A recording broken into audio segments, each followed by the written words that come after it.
I'm newly divorced, engaged, pregnant. I got these kids.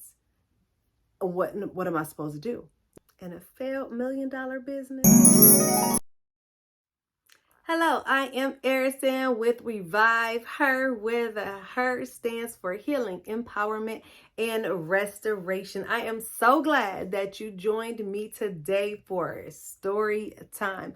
I cannot wait to tell you all about my journey. Now, it's impossible to be able to cover everything in one video, so it'll probably be at least a few just to give you the gist. And whatever I leave out, you're going to have to go and buy my book, The Courage to Dance Again, Finding Purpose in Your Pain. And it's available on Amazon.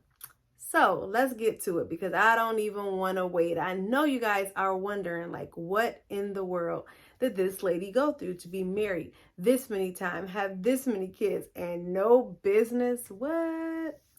So, yeah. So growing up, I'm going to skip all of that part.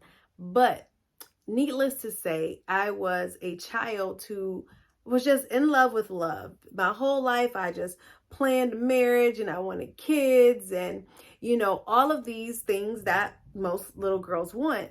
And I went to a Pentecostal church, so I was raised Pentecostal.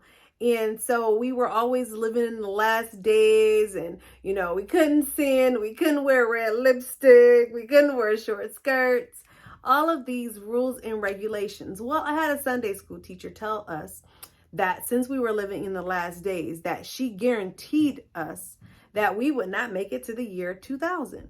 And so I said, we're not going to make it to 2000. I said, that's going to put me at about 23 years old. So at that point, I must have been about 10 years old, maybe 11, and it really sunk and sat in. I said, I am going to run out of time. And if I want to have the life that I've planned for, these kids, this husband, I have to hurry up. So I began to search as I got to be a teenager for the perfect guy. So I had this list and I had about 20 different things that I wanted in a guy, down to his color, his build, everything. And so every guy that I dated, I would put their name at the top of the list and I would go and I would mark all the check marks. And sometimes I was talking to more than one guy at a time because I wanted to, make sure I had a good pick. And so I got down to my last three. I was about 17 and a half years old. I got down to my last three and I said, okay. So I had some decisions to make. One of the guys, he was a pre-med student. He went to the local university, of course, and he was a little bit older than me, but I know he was a good guy. Then there was Mr. Rough and Rugged. That was my high school sweetheart, or one of my high school sweethearts. And, he was a little rough around the edges, but I liked the gangster in him. You know what I mean? So, and he was just like, my first person that I really, really fell in love with. Then we had number 3, a little rough, rugged a little bit, but super smart. And so when I did the checklist, my rugged, kind of smart is the one that made the cut.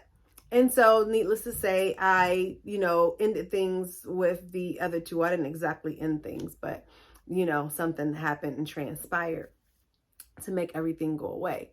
So I ended up with my Mr. Rugged, super smart guy. And we were 17, getting ready to turn 18. We were in love, and I looked at him and I just seen everything that I wanted in a man. And so he, we dated, we had fun, we grew, I started going to his church. I met his family, all of these great things, and now looking back, there were some signs that I overlooked in him, just because I was in love, and my mother, one of the things my mother instilled in me is you get a good man, you make sure they got some money, make sure they have something, and you'll be fine. And so that was in the back of my mind too. So even though he had a couple little red flags, I said, well, my mom said, so maybe I should just go with it. So we got to about 18. We graduated high school. We were still together. And he was talking about going to the military. He only told me the night before he left, which I was like mortified. Like, how are you going to tell me you're going to the military a night before, you leave? And so that's what he did. So he went on to the military. We agreed that we would try to make things work to the best of our ability. And we did. Well, it just so happens that while he was away, I found out I was pregnant while he was at the military. And that's a different story in itself. But when he came back, he started talking about what did we want to do. And I said, well, whatever you want to do. For me, I was fine with working a couple jobs, raising the baby by myself. I wasn't really thinking, because my father wasn't in my life, I wasn't thinking, okay, we have to have this family thing. I wanted a family, of course, but that's not what I was thinking. And so I told him, whatever you want to do. And so he determined that it was best for us to get married. And so, at 18 and a half years old, we got married. Don't do this. It's not wise. Love is not wisdom. Of course, family tried to talk me out of it. And I'm like, no, I know what I'm doing. Leave me alone. No. Because I was just so in love. And so we went on ahead and we got married. Things were actually good. He was in the military. We were traveling. We had lived in a couple of different states. And we really had a nice life. So I thought. And so the time came and we had to come back to Ohio. And so when we came back to Ohio, that's when things started to change. And things started taking an interesting turn. One of the things that was very important to me when I was pregnant was making sure that I have this life that God wants me to have, being the best person that I can possibly be, providing, the correct foundation for my child. And so I started to go back to church because I slipped away for a second, started to go back, just really try to get myself together and just really understand what all of that meant. And so I was growing in the Lord. He was growing in the Lord. I remember seeing him journal in the morning and on his knees praying. And to me, that was just so beautiful. It was so attractive. And I just refused to allow him to outdo me. And so I said, I have to make sure I have myself together because I can't have him, having himself together and I don't have myself together. And so it began that as I grew, he started to go the other way. And so I'm like, Lord, what's going on? I'm growing in you and everything is nice. And he's starting to kind of decline a little bit. And so I began to pray and to ask God to open my eyes to what was going on. And come to find out, he was out there, he was having a good time. And he was cheating on me. And when I found out, I was devastated. I literally lost my breath. I almost lost my mind behind that because all I could think about is, I trusted you to take care of me. I trusted you to love me. And this is what happened. And so my whole world was shattered. And so many things transpired in between there and just a lot of pain, a lot of hurt. I lost a lot of confidence, a lot of self-esteem. I didn't feel loved. I was angry. I was hurting. I did have some bouts with depression. I had some suicidal ideations. I really, really went through it all behind this man. And so the older ladies in the church was just telling me, pray, God to give him back to you. You just keep being a good wife. And it's kind of hard to be a good wife when he doesn't want me to be a wife and he doesn't want to be a husband. He's not even in the house. And so I battled that. And, I had my daughter and, later on I had a son and later on I had another son. And so, things just kept piling and piling and piling. And so I just got to a point, a lot of stuff in between. Like I said, I don't want the video to be too long. A lot of stuff in between. So you'll have to get my book for all the things that I left out. And so I got to the point where I was just worn out, and by this time we were 5 years in. We were married 8 years, but 5 years into me waiting on him to change. And I got to the point where I just couldn't take it no more. This was just all too much. I kept having these kids. He wasn't even in the home. I was feeling bad about myself. I was going to seminary at the time. I was working, taking care of the kids. I was doing all these things, and sometimes he helped me, sometimes he didn't. Depends on where he was at and who was he with. And so I just had a lot of stress on me, but I knew that the Lord had showed me, my calling and some of the stuff that I was supposed to do in the midst of all of this pain. So while I went through a lot, it wasn't all bad because I did begin to discover God's will for my life and what God wanted me to do. But it was always in the midst of immense pain and suffering. But what helped me to hold on is like I knew that God had a reason for all of these things. And it was just something that I had to go through. I couldn't go over it. I couldn't go around it, but I had to go through it. And so I was just trusting God until, I came to the point one day I was doing a project for school. This was when I was still in seminary. And I said, I'm going to tell my story. I had prayed about 2 weeks prior to the schooling project. And I said, I'm going to tell my personal life story. And so I prayed and I said, Lord, this is what I'm going to talk about, whatever, they say, help me to receive it. Help me to listen. I want good feedback, bless me to be in the right group, all this stuff. So I'm telling these ladies my story of the marriages and everything that's going on in the kids. The one lady started crying. She was shaking. She started crying. And then the other lady was just looking at me like she had seen a ghost.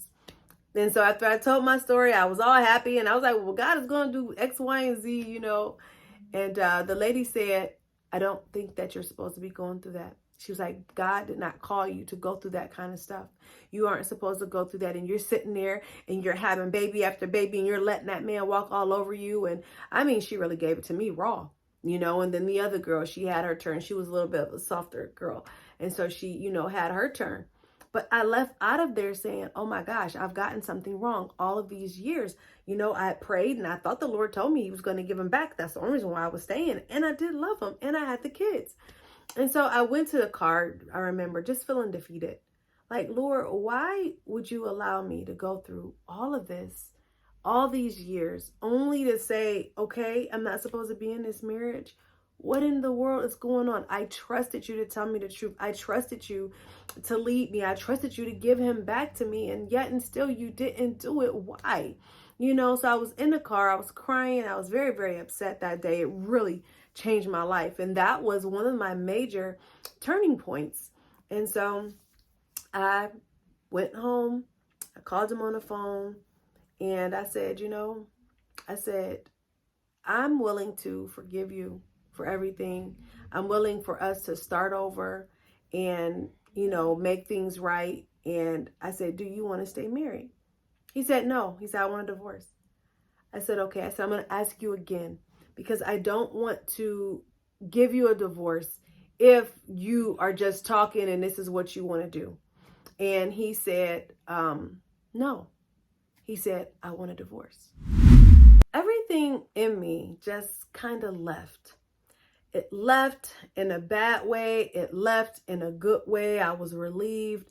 I was hurt. I had just a full range of emotions when he said that he didn't want to get married anymore. Stay married anymore. And so I said, okay. And so we made the decision to divorce, 3 kids. One of the things that I did not want to do is divorce because of the kids. I wanted to make sure that those kids had a family and that they were raised in a home. And so it was very important for me to keep that together. But I've done everything that I could. I tried to stay. I did everything that I could. I offered to forgive him and he didn't want to be with me. And so therefore I couldn't hold him. I couldn't make him love me. I couldn't make him do anything that he didn't want to do. And so I was left out there, and of course, after being tied down all that time, my mind is open, my heart is open, I'm ready for a relationship. I'm ready, to see what's going on. And so a little after my divorce, 5 months exactly after my divorce, I met another guy, and this guy seemed so nice. He was just very accommodating. He was a lot of things. And so a little strange, but I asked the Lord to help me to overlook that strangeness. And so I started dating him and everything was okay. I had a couple red flags, a couple questions, but I wasn't quite sure what any of that meant. And so as we were progressing in the relationship, marriage came up, I believe. And so we were talking about getting married. And so I was like, okay, well, I mean, you know, that's probably a good idea since I'm in seminary and, I'm trying to live my life the right way, and I really want to please God, and I'm in seminary. I want to be able to, you know, set an example for the children and everybody else. And so we talked about getting married. And so I was okay with it. However, I had this little question in my mind. I felt a little strange about it, and I couldn't quite put my finger on what was going on. And so I began to ask God. I said, God, am I supposed to marry him? What do you want with me? What do you want for me? Help me to see clear. And so I couldn't figure out what it was about him. And so I said, well, maybe it's just the devil. He doesn't want me to be happy. He doesn't want me to have a good man. And so I was going up and down and all around, couldn't figure it out. Never really talked to him about it because it was about him. Instead, I remember going to one of my classmates at seminary one night, and I just broke down and started crying. And she said, what's wrong? And I said, well, he wants to get married. I think I want to get married, but I feel like God is saying no. And so she said, okay. She said, well, let's pray about it. Let's see what God tells you. And so I'm profusely crying. I'm crying. I'm just searching for answers. I just want to hear from God. And while she was praying, she stopped. She said, what is God telling you? I said, I don't think he's telling me anything. And she started praying some more. She said, what is God telling you? I said, I don't know what he's telling me. I don't think he's telling me anything. Well, one of the things that I thought I heard, now looking back, is that he's not going to change. Okay. But I wasn't sure. And so what I resolved after that day, since I didn't know what to do, I said I wasn't going to do anything. So I went home, called him. I think he came over a day or two later. And I told him that I think that we were moving too fast and that we need to wait to get married. And so he was fine with that. And so I said, can we just maybe put it off until like the end of the year? And he said, that's fine. We can do that. Meanwhile, we had already made arrangements at the courthouse and everything like that. We had already, set the date. We were going to go to courthouse. We had already set the date and everything. And so he was like, he was fine with it. So everything was good, except I found out I was pregnant. And so that was an issue in itself. I found out I was pregnant. So I'm in the middle of seminary. I'm newly divorced, engaged, pregnant. I got these kids. What am I supposed to do? And it's so funny that I found out I was pregnant after I said, you know what? I'm trying to really live my life right. And we were on and off. I'm trying to live my life right. And so we have to be celibate. And by the time I decided to be celibate, I was already pregnant and I didn't know it. And so what did I do? Because I was in seminary, because of the way I was raised, I began to feel the pressure. And I said, you know what? Maybe we should just go ahead and get married since I'm pregnant anyway. So since we did not cancel that date that we were going to get married, we just kept it and we went ahead and got married. The moment I got married, I knew I had made a mistake. Literally in tears, knew I had made a mistake. So time went on, things were okay. He had some what I call behaviors, and he was very hard and difficult to deal with at times, in addition to some other things that were red flags to me. And so I was uncomfortable in the marriage, but I stayed with him because he was accommodating. He did what I needed him to do, whatever I asked him. He let me be the boss and, all of that. And so it worked. Okay. We started a business together. And so our business literally thrived. The first year in business, we were at 6 figures at our first year in business. And after that, our income doubled every year. If it didn't double, it tripled every single year. And so we have this thriving business. We have these kids. By this time, we have an additional 2. So now we're at 5 kids. I'm in this marriage. I wasn't happy.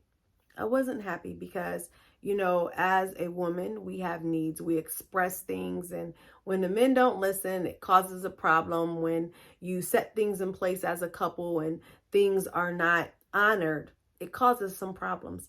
On top of, there were some other more deeper issues. And so, in the middle of, life, by this time we were married about a good 10 years, I believe. So everything was, it was okay. It was always riffraff with, him and the kids and me and him. And so, that was a lot, but that is to be expected in a blended family. And so, with our business, everything was thriving. We were about in year, I believe, 10 of our business, about year 10 of our marriage. And then things started to take a turn. He did some things that I couldn't get past. And I said I was gone. I was leaving. And there was no reconciliation. I didn't want to hear what anybody had to say. And I didn't tell anybody what was going on, so that it wasn't anything that could be repeated. Well, you can imagine the flack that I got for that. All they seen was this good man. And all they seen was me leaving him without an explanation. And I wouldn't tell anybody what happened. And so that in itself caused a huge problem for me. Even our pastor did not believe, what I was doing, and accused me of being in the wrong. And then when I did reveal to the pastor what took place, the pastor didn't believe me, thought I was lying. And so, dealing with all of that, it was very difficult. On top of, at the time, our business, the state had come out and it began to be a problem, and everything just basically went belly up. The state came out.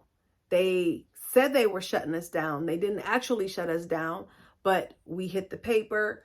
The families found out. They started pulling our clients from us. Within a week, we lost all of our clients. We were making about $60,000 a month by that time. And that's a nice amount of money to make, okay? To lose it all in 1 week.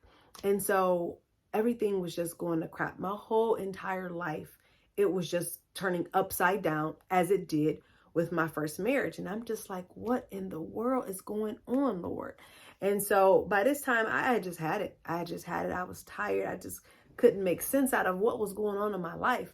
Marriage number 2, I'm leaving him. The business just goes flop just like that. And I'm just laying there like, Lord, what do you want from me? I don't understand it.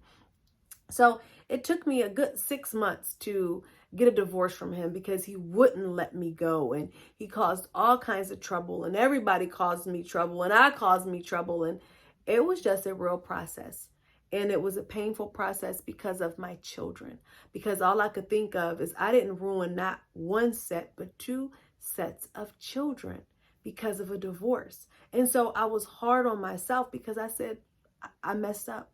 I messed these kids' lives up because of my decisions, because of my selfishness, because all I wanted was a family. All I wanted them to do is be raised in a family unit with a mother and a father, and I couldn't even get that right. And so it took a toll on my life. It took a real toll on my life, a lot of guilt, a lot of tears, a lot of healing that needed to take place. And I had it. I had it. So when all that transpired, when we hit the newspaper, our business did, and it wasn't anything fraudulent or anything like that. But when all that stuff came out, literally, I laid in a bed for 3 days with the covers over my head, because I just didn't know what to do. I lost my business. I wasn't married. I had these kids. I don't have any money. Where I was staying was very expensive. I didn't have a good savings, because it was spent, with the divorce and all the bills and the separate households, and everything was a mess. And so I laid in the bed for 3 days. And finally, a friend contacted me, and he invited me out for lunch. And so I said, okay, I'll go. And I think I was telling him some of my story. And he said, you should write a book. And I said, maybe I will. So I went home that night, and it resonated with me to write a book about my life. And it just so happened that in my email, I had gotten an email about a self-publishing school. And so I said, well, Lord, maybe I should write a book. And so I actually enrolled in that self-publishing school. And it turned out to be one of the biggest blessings in my life. Because I didn't have a job, because I was in despair, because I was hopeless, I wrote that book in 30 days. And the title of the book is The Courage to Dance Again, Finding Purpose in Your Pain. And I was able to release everything that I had gone through in that book. And at that moment, that was a major turning point for me. I knew that there was something more to my life. I knew that there had been a purpose in everything that I had gone through, and that God was going to begin to put the pieces of my life back together again. Now, I'm out of time because I said that I want the video to be short. I don't like to keep you guys very long. So I'll finish with part 2 next week when I come back. You don't want to miss part 2 because it's very, very interesting. But what I will say is that wherever you are in life, I want you to be encouraged. I want you to continue to walk tall. I want you to continue to seek God, or if you haven't sought him before, seek him now and ask him what he wants with your life. All things happen for a reason. And I'm not saying that those bad things that happen to us in life are supposed to happen, but these things happen for a reason. Some things God allows, some things people are just doing out of sheer evil. And so I just want to encourage you that God uses all things. So don't think because, you are in and out of relationship, you're a single parent, you have all these children, that your life is a mess, because God takes all of those things and he gives us beauty for it. I know you've maybe heard beauty for ashes. God just takes all of our broken pieces and he gives us something beautiful. So don't discount your journey or the things that you've gone through, because you don't know who you're going to help with your journey and your story. You don't know, some women might attach to you, or even some man that was not as strong as you are, and maybe they couldn't survive what you survived, but you're giving them hope. And so I just want to encourage you that if that's you on today, do not look at your situation as a bad thing, but look at it as a chance for you to grow closer to God, to understand what is going on in your life, to understand what he wants for you. And I know that he will bring you to a place of completion. Thank you so much for joining me on today for my story time. If you have not visited my website, please visit my website, www.reviveherwellness.com. You can get your free ebook there. That Girl is Confident. Browse around. I am an emotional wellness coach. I help you heal. I help you be empowered. I help position you for restoration. There are audios on there. There are worksheets. There are prayer videos, all kinds of goodies. And you can check out my coaching packages. I would love for you to work with me. Also, if you have not joined my iPop community in pursuit of purpose, you are missing out. It's a community of love. It's a community of resources. We have all kinds of things inside that community. I'll have the link below. You can get a membership there for 30 days free using the code. I believe it's Purpose 14, but I am not sure. If not, I will make sure that I list the proper information and down below. Thank you so much again for your support. Be blessed. There's nobody else like you.